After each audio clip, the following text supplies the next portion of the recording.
శాంతి. సంగమయుగంలో సర్వ సంబంధాలు బాబాతో జోడించేటువంటి భాగ్యం మనకి లభించింది. భక్తి మార్గంలో బాబాని జ్ఞాపకం చేశాము, కానీ పరిచయం లేదు. ఇప్పుడైతే బాబా అన్నారు, అన్ని వైపుల నుండి మీ బుద్ధి యోగాన్ని తొలగించి ఒక్క తండ్రి సాంగత్యంలోనే ఉండాలి. ఇది మీ వజ్రతుల్యమైనటువంటి జీవితం. మరి ఈ జీవితాన్ని ఉన్నతంగా తయారు చేసుకోవడం పైన చాలా శ్రద్ధ పెట్టాలి అన్నారు. ఇది 15వ తేదీ మురళి. మధురమైన పిల్లలు, సర్వుల పైన దయ చూపించే దయార్థ హృదయుడు బాబా ఒక్కరే. బాబాయే దుఃఖహర్త సుఖకర్త. వారు తప్ప ఇంకెవ్వరూ దుఃఖాన్ని హరించలేరు. అందరిపైన దయ చూపించేటువంటి దయార్థ హృదయుడు బాబా ఒక్కరే. వారిని దుఃఖహర్త సుఖకర్త అని అంటారు. బాబా తప్ప ఇంకెవ్వరూ దుఃఖాలని హరించలేరు.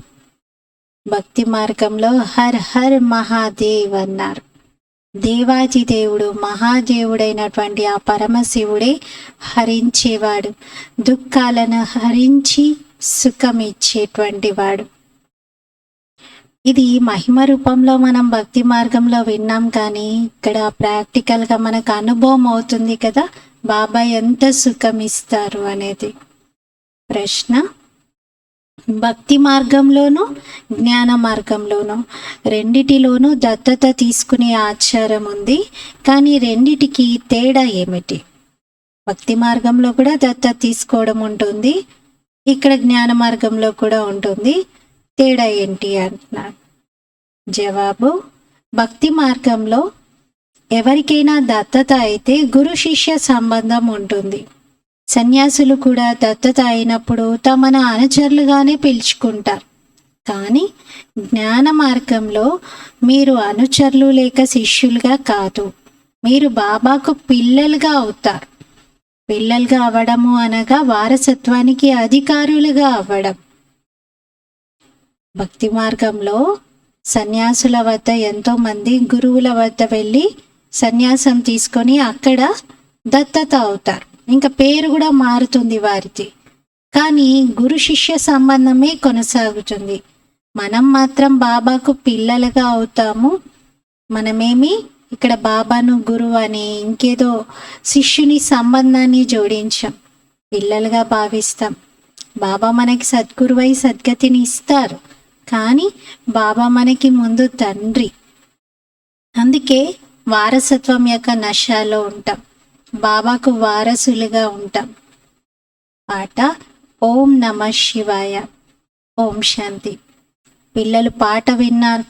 ఇది పరమాత్ముని మహిమ. శివాయ నమః అని కూడా అంటారు. ఇది రుద్రాయ నమః లేక సోమనాథాయ నమః అని మాత్రం అనరు, శివాయ నమః అని అంటారు. అలాగే వారి మహిమ చాలా జరుగుతుంది. శివాయ నమః అనేది బాబానే. గాడ్ ఫాదర్ అనే పేరు శివుడికే వర్తిస్తుంది. గాడ్ ఫాదర్ శివ అంటారు. మిగతా అందరినీ కూడా లార్డ్ అని సంబోధిస్తారు. Lord Rama, lord Venkateswara, lord Shankara అని. శివ్ బాబా నిరాకారుడు. ఓ గాడ్ ఫాదర్ అని ఎవరినంటారు? ఎవరంటున్నారు? ఓ గాడ్ ఫాదర్ అని నిరాకారుణ్ణి అంటున్నారు. మరి ఎవరంటున్నారు? ఆత్మ. కేవలం ఓ ఫాదర్ అని అంటే అది దైహిక తండ్రికి వర్తిస్తుంది. దేహదారి తండ్రి అందరికీ వేరువేరుగా ఉన్నారు కాబట్టి ఓ ఫాదర్ అని ఆత్మ సంబోధిస్తుంది. కానీ ఓ గాడ్ ఫాదర్ అంటే మాత్రం అది సర్వాత్మల పిత పరమాత్మనికి వర్తిస్తుంది. ఇవి అర్థం చేసుకోవాల్సిన విషయాలు.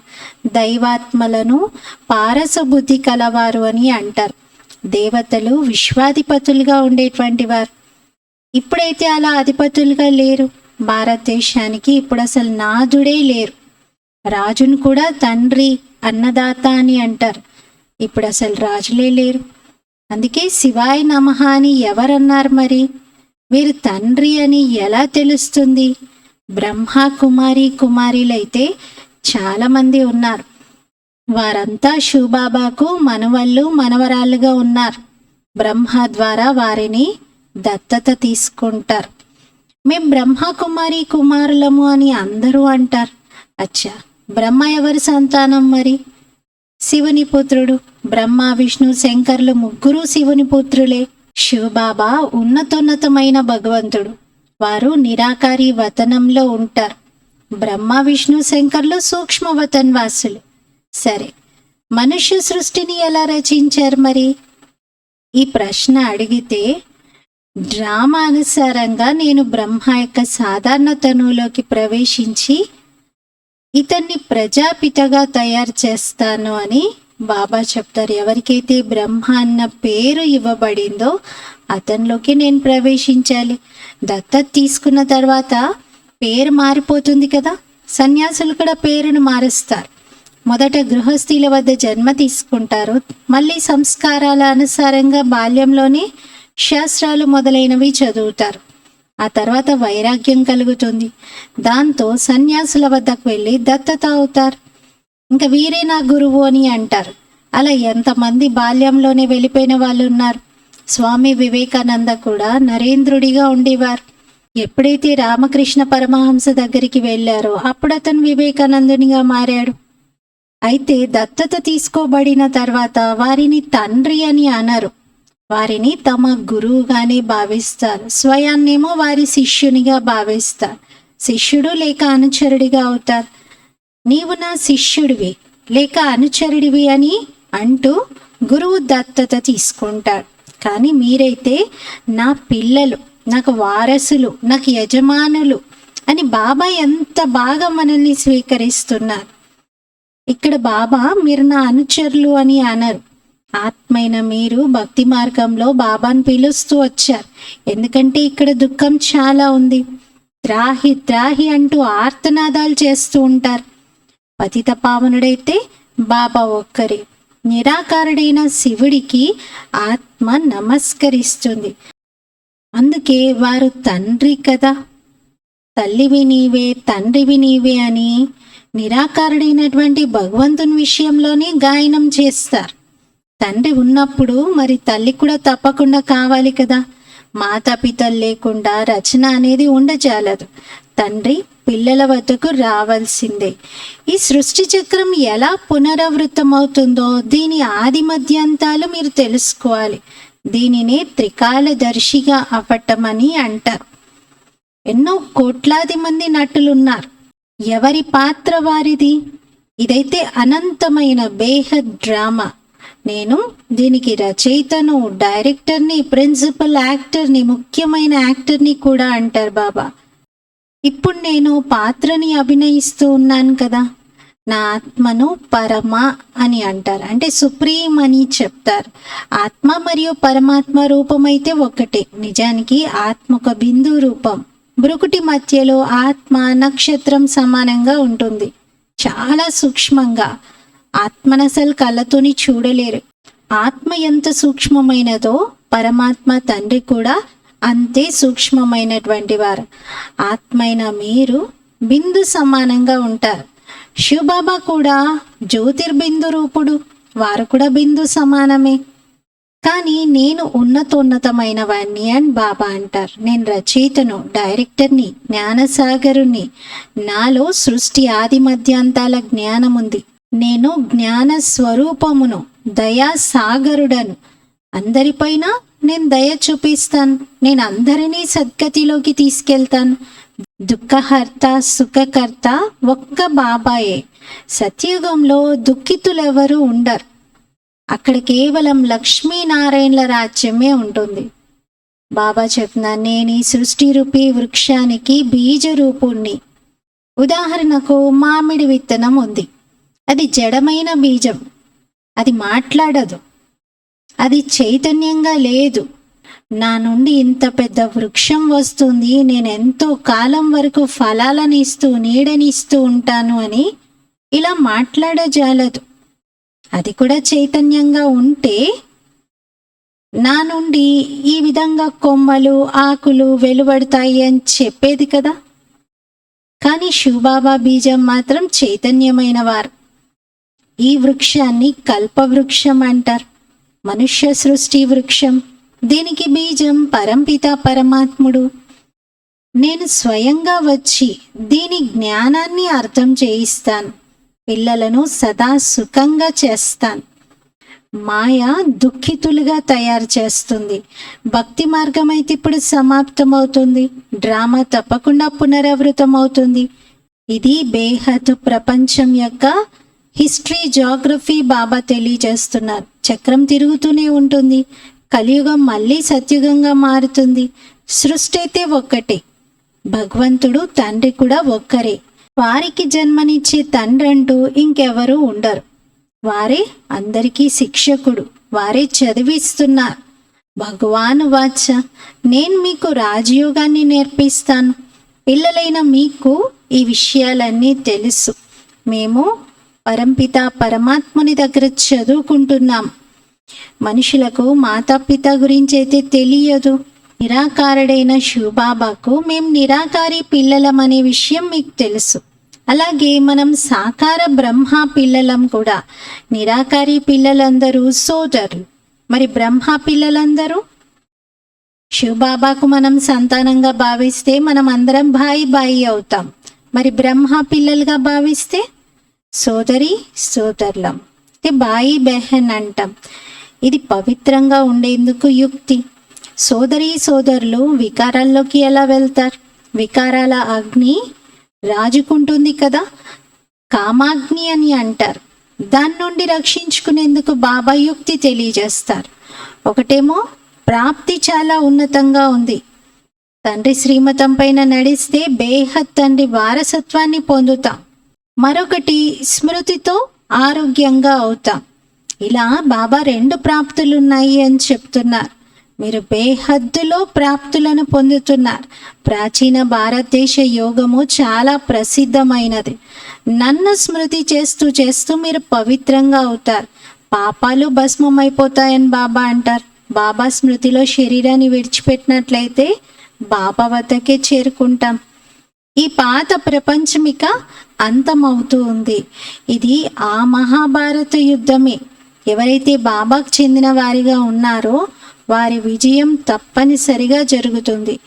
ఇక్కడ రాజధాని స్థాపించబడుతుంది. స్వర్గానికి యజమానిగా చేసేందుకు భగవంతుడు రాజయోగాన్ని నేర్పిస్తూ ఉంటే మాయా రావణుడు మళ్ళీ నరకానికి అధిపతులుగా చేస్తాడు. అదొక విధంగా శాపం లభించినట్లే అవుతుంది. బాబా ఏమో దీవెనలు ఇస్తూ దీవిస్తూ ఉంటే మాయా రావణుడు శపిస్తూ ఉంటాడు. బాబా ఎలా దీవిస్తారు? ప్రియమైన పిల్లలు, నా శ్రీమతం అనుసారంగా మీరు స్వర్గవాసులుగా అవ్వండి అని బాబా దీవిస్తారు. మళ్ళీ రావణ రాజ్యం ప్రారంభమైనప్పుడు రావణుడు, హే ఈశ్వర పిల్లలు, నరకవాసి భవ అని అంటాడు. నరకం తర్వాత మళ్ళీ స్వర్గం తప్పనిసరిగా వస్తుంది. ఇదైతే ఇప్పుడు నరకం. ఇక్కడ ఎంత మారణ హోమం జరుగుతుందో చూడండి. సత్యుగంలో ఇలాంటి గొడవలు పోట్లాటలు ఉండవు. భారతదేశమే స్వర్గంగా ఉంటుంది. అక్కడ ఇంకే రాజ్యం కూడా ఉండదు. ఇప్పుడు భారతదేశం నరకంగా మారింది. అనేక ధర్మాలు ఉన్నాయి. అనేక ధర్మాల వినాశనము, ఏకధర్మ స్థాపన చేసేందుకే నేను రావాల్సి ఉంటుంది అని బాబా అంటున్నారు. నేను ఒకేసారి అవతారం తీసుకుంటాను. ఎప్పుడైతే పాత పతిత ప్రపంచం అంతమవ్వను ఉంటుందో అప్పుడే బాబా వస్తారు. దానికోసమే యుద్ధం కూడా జరుగుతుంది. మధురమైన పిల్లలు, మీరు అశరీరిగా వచ్చారు. 84 జన్మల పాత్రను పూర్తి చేసుకున్నారు. ఇప్పుడిక తిరిగి వెళ్ళాలి అని బాబా చెప్తున్నారు. ఇప్పుడు నేను మిమ్మల్ని పతితుల నుండి పావనంగా తయారు చేసి తిరిగి తీసుకొని వెళ్తాను. లెక్కైతే ఉంది కదా. 5000 సంవత్సరాల్లో దేవతలు 84 జన్మలు తీసుకుంటారు. అందరూ 84 జన్మలు తీసుకోరు. ఇప్పుడిక నన్ను స్మృతి చేయండి మరియు వారసత్వాన్ని తీసుకోండి అని బాబా అంటారు. సృష్టి చక్రము బుద్ధిలో తిరగాలి. మనమంతా నటులం కదా. మరి డ్రామా యొక్క యాక్టర్స్ అయి ఉండి డ్రామా యొక్క క్రియేటర్ గురించి, డైరెక్టర్ గురించి, ముఖ్యమైన యాక్టర్స్ గురించి తెలుసుకోకపోతే వారిని ఏమంటారు? అవివేకులు అంటారు కదా. దీనివల్ల భారతదేశం ఎంతగా నిరుపేదగా అయిపోయిందో చూడండి. మళ్ళీ బాబా వచ్చి సుసంపన్నంగా తయారు చేస్తారు. ఇప్పుడు మీ 84 జన్మలు పూర్తయ్యాయి. ఇది మీ చివరి జన్మ. ఈ చివరి జన్మ మిగిలి ఉంది. భగవాను వాచ, భగవంతుడైతే అందరికీ ఒక్కరే. కృష్ణుణ్ణి అన్ని ధర్మాల వారు భగవంతుడు అని అంగీకరించరు. అలా నిరాకారుణ్ణి మాత్రమే అంగీకరిస్తారు. సర్వాత్మలకు ఆ నిరాకారుడే తండ్రి. నేను అనేక జన్మల అంతిమంలో వచ్చి ఇతడిలోకి ప్రవేశిస్తాను అని బాబా అంటారు. రాజ్యం స్థాపన అవుతుంది. ఆ తర్వాత ఇక వినాశనం జరుగుతుంది. మరి నేను వెళ్ళిపోతాను. ఇది చాలా భారీ యజ్ఞం. మిగిలిన యజ్ఞాలు ఏవైతే ఉన్నాయో అవన్నీ ఇందులో స్వాహ అయిపోతాయి. మొత్తం ప్రపంచపు చెత్తంతా ఇందులో పడిపోతుంది. ఆ తర్వాత ఇంకే యజ్ఞాలు రచింపబడవు. భక్తి మార్గం అంతమైపోతుంది. సత్యత్రేతాయుగాల తర్వాత మళ్ళీ భక్తి ప్రారంభమవుతుంది. అంటే 2 యుగాల వరకు ఎలాంటి యజ్ఞాలు భూమిపైన రచించరు. ఇంకా మళ్ళీ భక్తి మార్గంలోనే మొదలవుతాయి. ఇప్పుడు భక్తి పూర్తవుతుంది. కావున ఈ మహిమంతా శివబాబాదే. వీరికి ఎన్నో పేర్లను ఇచ్చారు, కానీ వారిని గురించి ఏమీ తెలియదు. వారే శివుడు, వారే రుద్రుడు, సోమనాథుడు, బద్రీనాథుడు అని కూడా వారినే అంటారు. ఒక్కరికే ఇన్ని పేర్లు పెట్టేశారు. బాబా పేర్లన్నీ కర్తవ్యవాచకమైనటువంటి నామాలు. బాబా చేసినటువంటి కర్తవ్యాలను బట్టి ఆయా పేర్లు ఏర్పడ్డాయి. అలా ఇప్పుడు మీకు సోమరసాన్ని బాబా త్రాగిస్తున్నారు. అందుకే బాబాకు సోమనాథుడు అనే పేరు కూడా ఉంది. మాతలైన మీరు స్వర్గ ద్వారాలను తెరిచేందుకు నిమిత్తులయ్యారు. పవిత్రులకే నమస్కరించడం జరుగుతుంది. అపవిత్రంగా ఉన్నవారు పవిత్రమైనటువంటి వారికి నమస్కరిస్తారు. కన్యకు అందరూ నమస్కరిస్తారు. ఈ బ్రహ్మకుమారి కుమారులు భారతదేశాన్ని ఉద్ధరిస్తున్నారు అని అందరూ గుర్తిస్తారు. పవిత్రంగా ఈ బాబా నుండి పవిత్ర ప్రపంచ వారసత్వాన్ని తీసుకోవాలి. గృహస్థ వ్యవహారంలో ఉంటూ పవిత్రంగా ఉండాలి. దీంట్లో శ్రమ ఉంది. కామం మహాశత్రువు. కామం లేకుండా ఉండలేకపోతే ఇక కొట్టడం మొదలు పెడతారు. రుద్రయజ్ఞంలో అబలల పైన చాలా అత్యాచారాలు జరుగుతాయి. ఎప్పుడైతే అత్యాచారాలు చేసేవారి పాపభాండం నిండుతుందో అప్పుడిక మళ్ళీ వినాశనం జరుగుతుంది. ఎందుకంటే పాపం కుండ నిండాలి, అది పగిలే ముందు. అందుకే ఇవి ఇప్పుడు చాలా అతిలో జరగటాన్ని చూస్తూ ఉన్నాం. చాలా మంది పిల్లలు ఉన్నారు, వారు ఎప్పుడూ బాబాను చూడని కూడా చూడలేదు.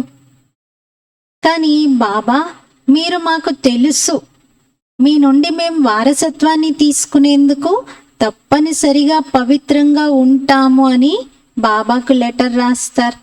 శాస్త్రాలు చదవడం, తీర్థయాత్రలు చేయడం, ఇలాంటి భక్తి మార్గపు దైహిక యాత్రలనైతే మీరు బాగా చూస్తూ వచ్చారు. ఇప్పుడు ఇక మీరు తిరిగి ఇంటికి వెళ్ళాలి. కావున నాతో యోగం జోడించండి అని బాబా అంటారు. ఇతర సాంగత్యాలన్నింటినీ తెంచి ఒక్క నాతోనే బుద్ధిని జోడించినట్లయితే మిమ్మల్ని నా వెంట తీసుకొని వెళ్తాను. మళ్ళీ స్వర్గంలోకి పంపించేస్తాను. అది శాంతిధామం. అక్కడైతే ఆత్మలేమీ మాట్లాడవు. పరంధామంలో సత్యుగమైతే సుఖధామం. మరి ఇదేమో ఇప్పుడున్నటువంటిది ఈ ప్రపంచం దుఃఖధామం. ఇప్పుడు ఈ దుఃఖధామంలో ఉంటూ శాంతిధామాన్ని, సుఖధామాన్ని స్మృతి చేసినట్లయితే మీరు స్వర్గంలోకి వచ్చేస్తారు. మీరు 84 జన్మలు తీసుకున్నారు. వర్ణాలు తిరుగుతూ ఉంటాయి. మొదటిది బ్రాహ్మణుల పెలక, ఆ తర్వాత దేవతావర్ణం, ఆ తర్వాత క్షత్రియ వర్ణం, ఆ తర్వాత వైశ్యవర్ణం, శూద్రవర్ణం, మళ్ళీ బ్రాహ్మణ వర్ణం. పిల్లి మొగ్గల ఆట ఆడతారు కదా. ఇప్పుడు మళ్ళీ మనం బ్రాహ్మణుల నుండి దేవతలుగా అవుతాం. బ్రాహ్మణులుగా కాకుండా ఎవరు దేవతలుగా కాలేరు. ఈ చక్రము తిరుగుతూ ఉంటుంది. దీన్ని తెలుసుకోవడంతో చక్రవర్తి రాజులుగా అవుతారు. బాబా బేహద్ తండ్రి, మరి బేహద్ వారసత్వాన్ని ఇస్తున్నారు. అనంతమైన తండ్రి చాలా కాలం తర్వాత సృష్టిపైకి వచ్చి చిన్న చిన్నవి ఏమైనా ఇస్తే ఏం బాగుంటుంది? బాబా అందుకే నేను అనంతమైన వారసత్వాన్ని ఇస్తాను అంటారు. కావున తప్పకుండా శ్రీమతంపై నడవవలసి ఉంటుంది. నిరాకారుడైన పరమాత్మ వచ్చి ఈ సాకార శరీరంలోకి ప్రవేశించారని మీరు అర్థం చేయిస్తారు. ఆత్మలైన మనము నిరాకారంగా ఉన్నప్పుడు పరంధామంలో ఉంటాం. ఈ సూర్య చంద్రాదులన్నీ కూడా దీపాల లాంటివి. ఈ పెద్ద డ్రామాకి బేహద్ లైట్స్, ఎప్పుడు ఆరిపోనటువంటి దీపాలు.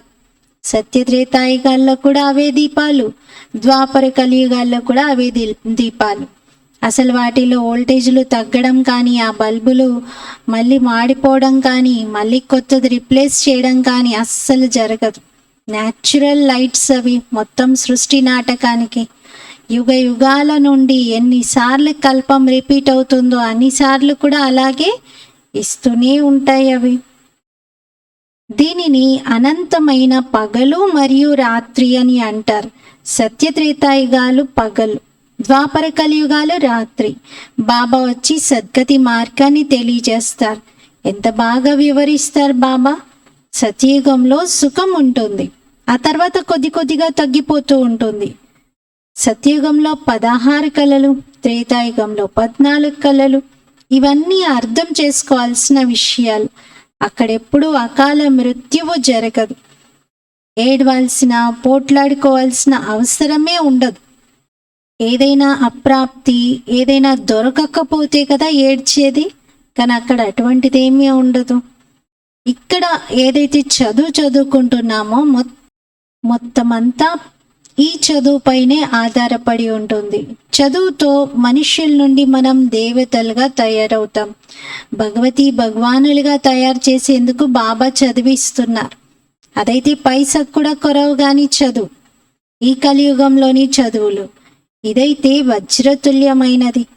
కేవలం ఈ అంతిమ జన్మలో పవిత్రంగా ఉండాల్సి వస్తుంది. ఇది చాలా ఈజీ, సహజాతి సహజమైన రాజయోగం. బ్యారిస్టర్ అవ్వాలంటే ఎంత కష్టపడుతూ ఉంటారు. ఎన్ని లా పాయింట్స్ గుర్తుపెట్టుకోవాలి. చాలా కష్టం ఆ చదువులన్నీ కూడా. కానీ ఇక్కడైతే ఈ చదువు చాలా సహజము అంటున్నారు. తండ్రిని తెలుసుకోవాలి అంతే. తండ్రిని మరియు చక్రాన్ని స్మృతి చెయ్యాలి. అప్పుడు చక్రవర్తి రాజులుగా అవుతాం. బాబాను తెలుసుకోకపోతే ఇంకేమీ తెలుసుకున్నట్లే. బాబా స్వయమైతే అధిపతులుగా అవ్వరు, పిల్లల్ని అధికారిగా తయారు చేస్తారు. ఈ బ్రహ్మ మహారాజుగా అవుతాడే కానీ నేనలా అవ్వను అని శివబాబా అంటున్నారు. నేనైతే వెళ్ళి నిర్వాణధామంలో కూర్చుంటాను, పిల్లలను విశ్వాధిపతులుగా తయారు చేస్తాను. సత్యమైన నిష్కామ సేవను నిరాకారుడైన పరమాత్ముడే చేయగలుగుతారు. కానీ మనుషులెవరు కూడా నిష్కామ సేవ చేయలేరు. ప్రతి ఒక్కరూ చేసిన దానికి ప్రతిఫలాన్ని పొందుతారు. ఈశ్వరుణ్ణి పొందడం ద్వారా మొత్తం విశ్వానికి అధిపతులుగా అవుతారు. భూమి, ఆకాశం అన్నిటికీ అధిపతిగా అవుతారు. దేవతల్ని అందుకే విశ్వాధిపతులుగా ఉండేవారు అని అంటాం. ఇప్పుడైతే ఎన్ని పార్టీషన్స్ ఉన్నాయో చూడండి. ఆకాశంలో కూడా వేరే దేశం నుండి ఏ ప్లేన్ అయినా ఇంకో దేశానికి రావాలి అంటే అక్కడ కూడా హద్దులు పెట్టుకున్నారు. మా దేశపు ఆకాశంలో మీ విమానం వచ్చింది, అనధికారంగా వచ్చింది అని చెప్పి చర్య తీసుకుంటారు. అలాగే నీటికి కూడా హద్దులు పెట్టుకున్నారు. కానీ సత్యుగంలో భూమి, ఆకాశం అన్నిటికీ మీరు యజమానిగా ఉంటారు అని అంటున్నారు. స్వర్గంలో కేవలం మీరే ఉండేవారు. భారతదేశం విశ్వాధిపతిగా ఉండేది, ఇప్పుడు నిరుపేదగా ఉంది. మళ్ళీ ఈ మాటల ద్వారా భారతదేశాన్ని విశ్వాధిపతిగా తయారు చేస్తాను. మెజారిటీ మాటలదే, అందుకే వందే మాతరం అని అంటారు. సమయం చాలా కొద్దిగా ఉంది. శరీరం పైన భరోసా లేదు, నమ్మకం లేదు. అందరూ మరణించాల్సిందే. ఇది అందరిది వానప్రస్థ స్థితి. అందరూ తిరిగి వెళ్ళాలి. ఈ విధంగా బాబా చదివిస్తున్నారు. జ్ఞానసాగరుడు, శాంతి సాగరుడు, దయాసాగరుడు అని బాబాకే మహిమ ఉంది. వారే మళ్ళీ ఈ విధంగా సర్వగుణ సంపన్నంగా 16 కళా సంపూర్ణంగా తయారు చేస్తారు. అచ్చా, मीठे मीठे सिकिलते बच्चों प्रति माता पिता बाप दादा का याद, प्यार और गुड मॉर्निंग. रूहानी बाप की रूहानी बच्चों को नमस्ते। हम रूहानी बच्चों की रूहानी बाप दादा को याद, प्यार, गुड मॉर्निंग और नमस्ते। मेरा बाबा, मीठा बाबा, प्यारा बाबा, शुक्रिया बाबा। ధారణ కోసం ముఖ్య సారము. ఫస్ట్ పాయింట్, ఈ చదువు వజ్రతుల్యంగా తయారు చేస్తుంది, కావున దీన్ని బాగా చదువుకోవాలి మరియు ఇతర సాంగత్యాలన్నింటినీ విడిచి ఒక్క తండ్రి సాంగత్యంలోనే ఉండాలి. ఈ చదువు వజ్ర సమానంగా చేస్తుంది, అందుకే బాగా చదువుకోవాలి మరియు సాంగత్యం ఒక్క బాబాతోనే జోడించాలి. సెకండ్ పాయింట్, శ్రీమతం అనుసారంగా నడుస్తూ స్వర్గపు పూర్తి వారసత్వాన్ని తీసుకోవాలి. నడుస్తూ తిరుగుతూ స్వదర్శన చక్రాన్ని తిప్పుతూ ఉండాలి. శ్రీమతం పైన నడవాలి మరియు స్వదర్శన చక్రాన్ని తిప్పుతూ ఉండాలి. వరదానం, నాది అనే దానిని వదిలి ట్రస్టీగా ఈ సేవ చేసే సదా సంతుష్ట ఆత్మాభావ.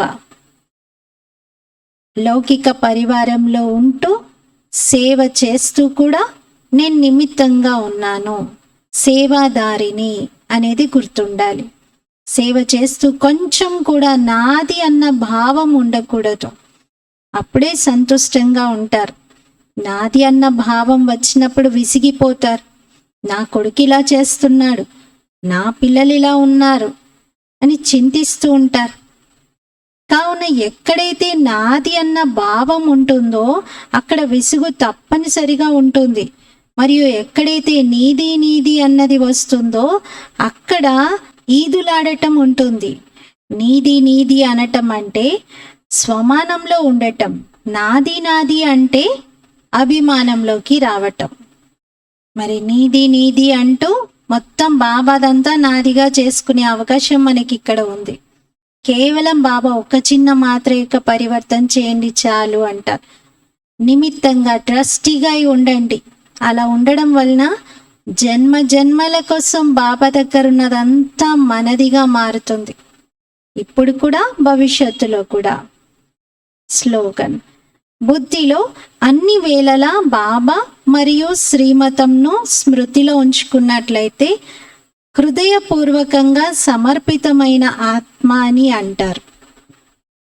బుద్ధిలో అన్ని వేళల్లో బాబా మరియు శ్రీమతం ఈ రెండు స్మృతిలో ఉన్నట్లయితే హృదయపూర్వకంగా మనం బాబాకు సమర్పణమైన ఆత్మ అని పిలువబడతాం. ఈరోజు స్వమానం, నేను సంతుష్ట ఆత్మను. రోజంతా ట్రస్టీషిప్లో ఉండాలి. ఏ విషయంలోనూ కూడా నాది అనేది గుర్తు రావద్దు. ప్రతిదీ నిమిత్త మాత్రంగా ఉంటూ సంభాళించాలి. నీది నీది అంటూ సంతుష్ట ఆత్మగా ఉండాలి. ఓం శాంతి.